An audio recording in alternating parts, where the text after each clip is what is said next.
सुनो कहानी कहो कहानी, सुनो कहानी कहो कहानी। खेल खेल में सीखो ज्ञान, सुनो कहानी देकर ध्यान, सुनो कहानी। बूझो और सबको समझाओ, बच्चों संग बच्चे बन जाओ। कहती थी जो दादी नानी, नई नई जानी अनजानी। सुनो कहानी कहो कहानी, सुनो कहानी कहो कहानी, सुनो कहानी कहो कहानी। फिर क्या हुआ पापा? नमस्कार। कहानियाँ न सिर्फ हमें गुदगुदाती हैं, हमारा मनोरंजन करती हैं, बल्कि ये हमें जीवन में सीख देकर एक अच्छा इंसान भी बनाती हैं। पिछले अंक में आपने सुना था मुंशी प्रेमचंद की अमर कहानी ईदगाह। आज प्रस्तुत है सुदर्शन की वो प्रसिद्ध कहानी, जिसमें बाबा भारती द्वारा अपने श्रेष्ठ विचारों और सद्व्यवहार से खड़ग सिंह जैसे कुख्यात डाकू के हृदय परिवर्तन का मर्मस्पर्शी वर्णन है। डाकू खड़ग सिंह बाबा भारती से उनका प्रिय घोड़ा छल पूर्वक छीन लेता है। अपने सद्व्यवहार से डाकू खड़ग सिंह के हृदय में मानवीय मूल्यों को पैदा कर बाबा भारती अपने प्रिय घोड़े को वापस पाकर हार कर भी जीत जाते हैं। जी हाँ, आज की कहानी है हार की जीत। इस कहानी के रचनाकार सुदर्शन प्रेमचंद की परंपरा के कहानीकार हैं। मुख्य धारा के साहित्य सृजन के अतिरिक्त इन्होंने अनेक फिल्मों की पटकथा और गीत भी लिखे। अपनी प्रायः सभी कहानियों में इन्होंने समस्याओं का आदर्शवादी समाधान प्रस्तुत किया। हिंदी साहित्य में हार की जीत जैसी प्रसिद्धि बहुत कम कहानियों को मिली है। ये सुदर्शन की पहली कहानी थी तथा सन 1920 में सरस्वती में प्रकाशित हुई थी। तो आइए सुनते हैं सुदर्शन की अमर कहानी हार की जीत।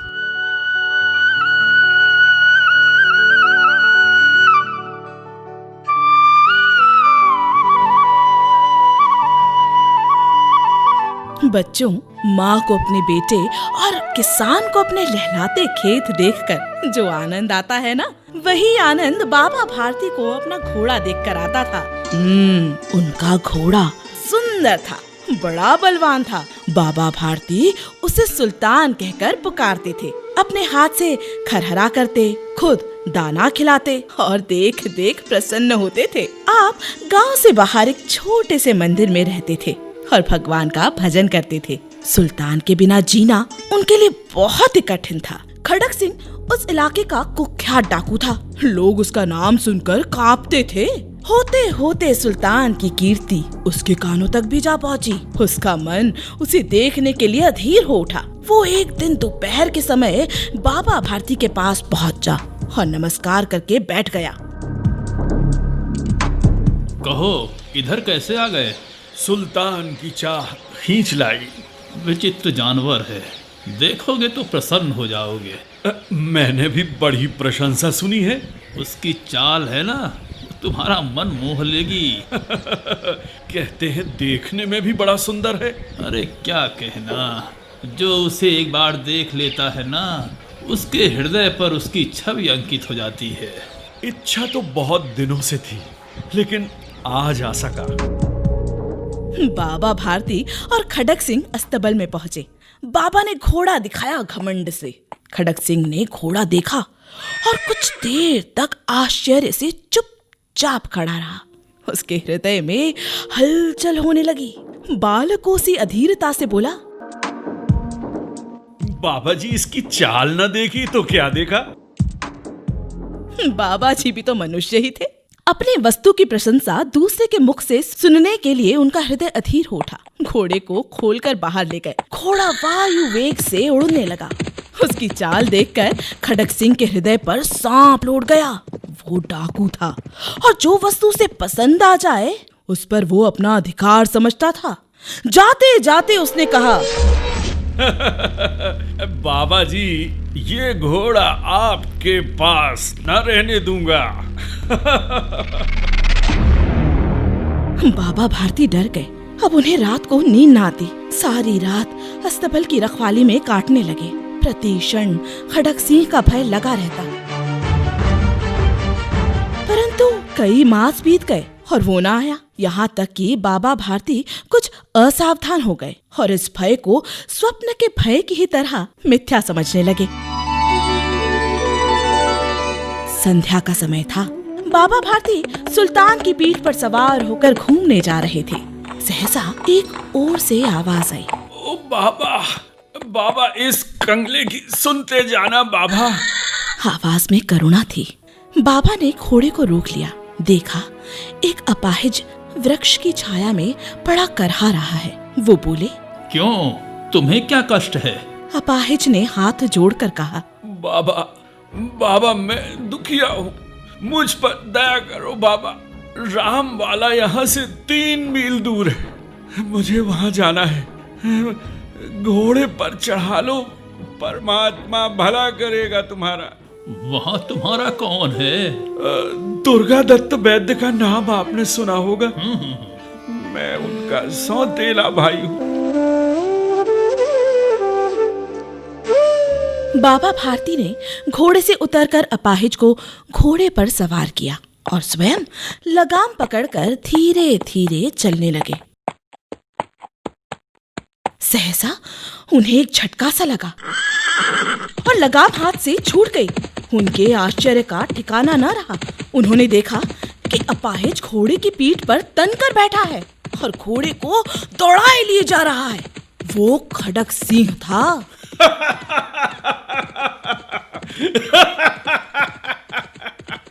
बाबा भारती कुछ देर तक चुप रहे और इसके पश्चात कुछ निश्चय करके पूरे बल से चिल्लाकर बोले, अरे भैया, अरे जरा ठहर जाओ। खड़क सिंह ने ये आवाज सुनकर घोड़ा रोक दिया और उसकी गर्दन पर प्यार से हाथ फेरते हुए कहा, बाबा जी, ये घोड़ा अब न दूंगा। लेकिन एक बात सुनते जाओ। खड़क सिंह ठहर गया। बाबा भारती ने निकट जाकर उसकी ओर ऐसी आंखों से देखा जैसे बकरा कसाई की ओर देखता है और कहा, ये घोड़ा तुम्हारा हो चुका है। मैं तुमसे इसे वापस करने के लिए नहीं कहूंगा, लेकिन खड़क सिंह केवल एक प्रार्थना करता हूँ, उसे अस्वीकार न करना, नहीं तो मेरा दिल टूट जाएगा। बाबा जी, आज्ञा कीजिए, मैं आपका दास हूँ, केवल ये घोड़ा ना दूंगा। अब घोड़े का नाम ना लो भैया, मैं तुमसे इसके विषय में कुछ नहीं कहूंगा। मेरी प्रार्थना केवल ये है कि इस घटना को किसी के सामने प्रकट न करना।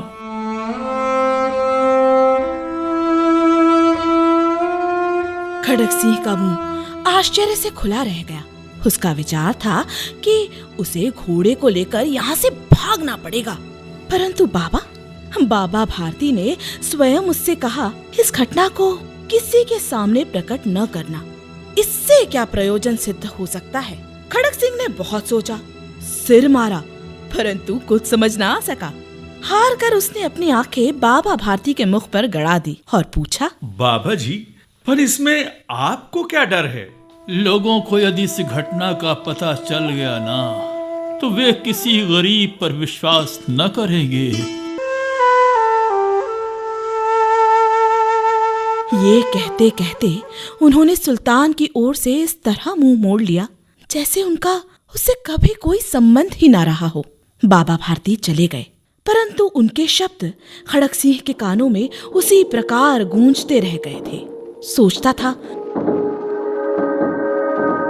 कैसे ऊंचे विचार हैं, वाह, कैसा पवित्र भाव है।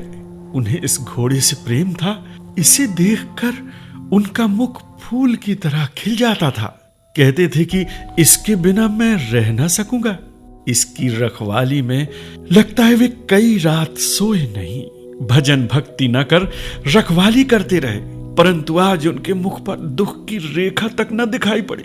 उन्हें केवल ये ख्याल था कि कहीं लोग गरीबों पर विश्वास करना न छोड़ दें। ऐसा मनुष्य नहीं, देवता है, देवता है।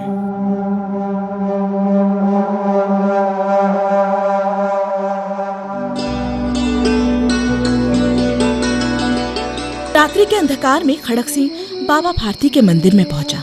चारों ओर सन्नाटा था। आकाश में तारे टिमटिमा रहे थे। थोड़ी दूर पर गांव के कुत्ते भौंक रहे थे। मंदिर के अंदर कोई शब्द सुनाई न देता था। खड़क सिंह सुल्तान की बाग पकड़े हुए था। वो धीरे धीरे अस्तबल के फाटक पर पहुंचा। फाटक खुला पड़ा था। किसी समय बाबा भारती स्वयं लाठी लेकर पहरा देते थे, परंतु आज उन्हें किसी चोरी, किसी डाके का भय न था। खड़क सिंह ने आगे बढ़कर सुल्तान को उसके स्थान पर बांध दिया और बाहर निकलकर सावधानी से फाटक बंद कर दिया। इस समय उसकी आंखों में नेकी के आंसू थे।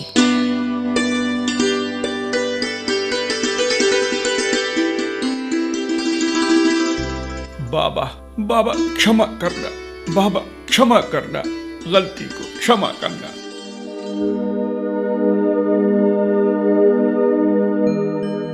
रात्रि का तीसरा पहर बीत चुका था। चौथा पहर आरंभ होते ही बाबा भारती ने अपनी कुटिया से बाहर निकल ठंडे जल से स्नान किया। उसके पश्चात इस प्रकार जैसे कोई स्वप्न में चल रहा हो, उनके पांव अस्तबल की ओर बढ़े, परंतु फाटक पर पहुंचकर उनको अपनी भूल प्रतीत हुई। साथ ही घोर निराशा ने पांव को मन भर का भारी बना दिया। वे वहीं रुक गए। घोड़े ने अपने स्वामी के पांव की चाप को पहचान लिया और जोर से हिनहिनाया। अब बाबा भारती आश्चर्य और प्रसन्नता से दौड़ते हुए अंदर घुसे और अपने प्यारे घोड़े के गले से लिपटकर इस प्रकार रोने लगे मानो कोई पिता बहुत दिनों से बिछड़े हुए पुत्र से मिल रहा हो। मेरा सुल्तान। बार बार उसके मुख पर थपकियां देते। मेरा सुल्तान। फिर वो संतोष से बोले, अब कोई गरीबों की सहायता से मुंह न मोड़ेगा।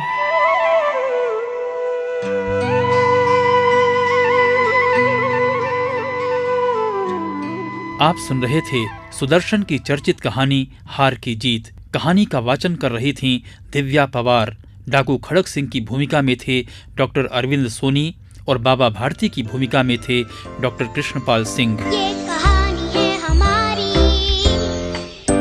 ये कहानी है तुम्हारी, हम सबकी है ये कहानी। देखो, सुनो, सोचो, समझो और सीख लो, और सीख लो, और सीख लो, और सीख लो। दिनांक 8 जनवरी को आपने सुना था मुंशी प्रेमचंद्र की कहानी ईदगाह। आपको बताना था कि ईदगाह कहानी से हमें क्या शिक्षा मिलती है। जवाब में हमें सैकड़ों विद्यार्थियों के मेल प्राप्त हुए। सर्वश्रेष्ठ 5 उत्तरदाता विद्यार्थियों के नाम हैं।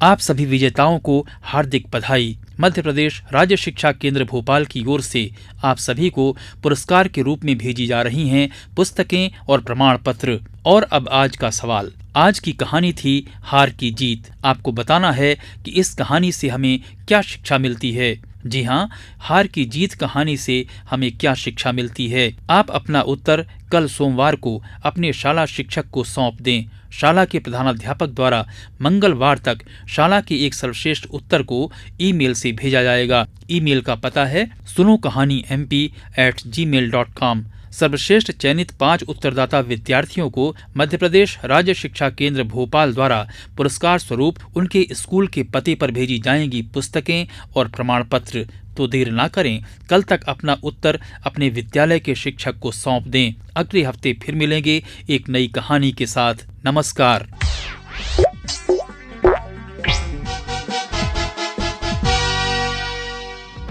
सुनो कहानी, सुनो कहानी, कहो कहानी। सुनो कहानी, सुनो कहानी, कहो कहानी। खेल खेल में सीखो ज्ञान, सुनो कहानी देकर ध्यान। सुनो कहानी, बूझो और सबको समझाओ, बच्चों संग बच्चे बन जाओ। कहती थी जो दादी नानी, नई नई जानी अनजानी। सुनो कहानी, कहानी कहो कहानी। सुनो कहानी, सुनो कहानी, कहो कहानी। सुनो कहानी, सुनो कहानी, कहो कहानी। फिर क्या हुआ पापा?